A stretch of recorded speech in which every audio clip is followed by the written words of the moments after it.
நேற்று உங்கள் ஊர்லலாம் எப்படி மழை பெஞ்சதுன்னு சொல்லுங்கள். ஏன்னா இங்கே நேற்று செம்ம மழை. புயல் டைமில் கூட இந்த அளவுக்கு நான் மழையை பார்த்ததில்ல. வெறும் காற்று தான் அடிக்கும். ஆனால் இன்றைக்கி என்னடான்னா செம்ம மழை. தென்னை மரம்லாம் ஆடுது. அவ்வளோ மழை. சாரல், பயங்கரமான சாரல், இடி, மின்னல் எல்லாமே அதிகமாக தான் இருந்துச்சு. கொஞ்ச நேரம் கரண்ட்டு போகாத மாதிரியே இருந்தது. பட் ஆனால் கரண்ட் அதுக்கப்புறம் போயிடுச்சு. அண்ணன் ஹெல்ப் பண்ணி முடிச்சுட்டு ஸ்கூலுக்கு போயிட்டாரு. இப்போ தம்பி வந்திருக்காரு ஹெல்ப் பண்ணுறதுக்கு. அவரால் எது போட முடியுமோ அதை மட்டும்தான் போடுவார். நான் எடுத்து வச்சுட்டு இருந்தேன் போடலான்னு. உடனே ஒன்று உருவுறான், ஒன்று போடுறான், ஒன்று உருவுறான், ஒன்று போடுறான். அதுக்கப்புறம் அவன் சைஸுக்கு தகுந்த மாதிரி இருக்கிறத போய் எடுத்துகிட்டு வந்துட்டு இருந்தான்.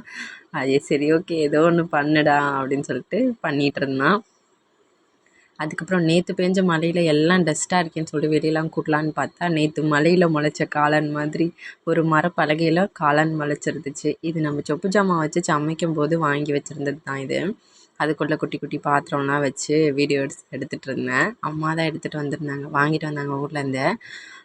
ஆனால் இது என்னென்னா அழகாக காளான் மாதிரி இருக்குது, ஒயிட் கலரில். நம்ம இன்னொரு காளான் பட்டன் காளானா சம்திங் ஏதோ ஒன்று சொல்லுவாங்க, அது இப்படி தான் இருக்கும். பார்க்குறதுக்கு அது மாதிரி தான் இருந்துச்சு. பெருசாக வளர்ந்ததுன்னா அந்த மாதிரி தான் இருக்கும். உங்களுக்கு வீடியோவில் எப்படி தெரியுதுன்னு தெரில. ஆனால் எவ்வளோ ஸ்ட்ராங்காக இருக்குது, உடைக்கவே முடியல. மண்ணே இல்லை அதில், ரொம்ப லைட்டான மண் தான். இந்த மழை தண்ணியில் வந்து சேர்ந்த மண்ணில் முளைச்சிருக்கு. இதெல்லாம் க்ளீன் பண்ணிவிட்டு திரும்ப இது முளைக்குமோ என்னமோ தெரில. பிக்கவே முடியல. வச்சு சொரண்டுற மாதிரி தேங்காய் தொட்டி எடுத்து சொரண்டி தண்ணியெல்லாம் ஊற்றி வாஷ் பண்ணி கழுவி காய வச்சுருக்கேன். பார்ப்போம் திரும்ப இது முளைச்சிருமோ என்னமோ, அதுவும் தெரில. இன்றைக்கி எனக்கு இப்படி தான் டே போயிட்டு இருந்துச்சு. நேற்று மழையில் முளைச்ச காளான் இன்றைக்கி என்னை எவ்வளோ நேரம் வேலை வாங்கிடுச்சு. இன்னொரு வீடியோவில் பார்க்கலாம். நம்ம சேனலை மறக்காமல் சப்ஸ்கிரைப் பண்ணி வச்சுக்கோங்க. அடுத்த ஒரு வீடியோவில் சூப்பரான கண்டென்ட்டில் நம்ம இன்னொரு வீடியோ பார்க்கலாம். பாய்.